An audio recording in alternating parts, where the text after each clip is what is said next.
Sure it has. Anytime you look at a good e-textbook right now, or a better way to phrase it, when a lot of faculty go about selecting a textbook, one of the things they look at is the additional materials, or the supplemental materials it used to be called, that goes with the textbook. So, what are the videos that go with it? What are the lectures on tape that go with it? What are the PowerPoint slides? What is the test bank? What are the other kinds of multimedia materials that can be used to support the teaching of the textbook? One of the things to think about is that the e-book of today is not likely to be the e-book of tomorrow. When we finally start to look at how to really design books for the electronic environment, you're going to find them to be very different.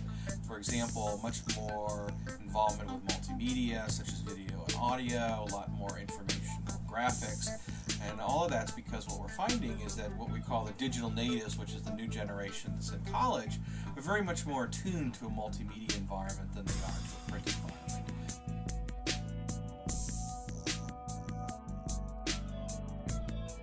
The starting point for talking about digital books is, first of all, understanding what you mean by that.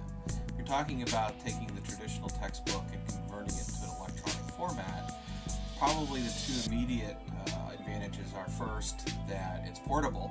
You're not carrying around 5 pounds of book. And second, it's accessible wherever you are at any time.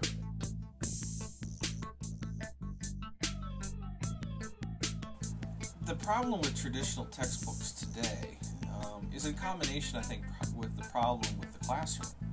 What you're looking at is a difference between how people learned in the past and how we think people learn today.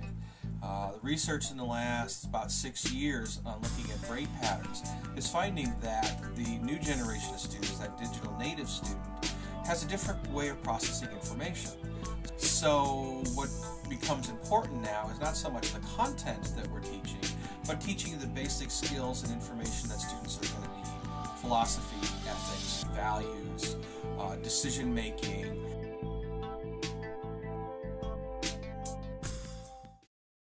No.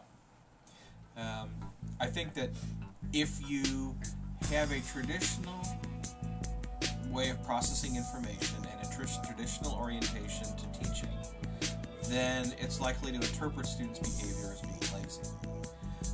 In an environment where politically school systems, particularly K through 12, No Child Left Behind, are more and more pressed to evaluate students based on content, that they know certain facts and figures to graduate, then yes, they're going to be viewed as lazy.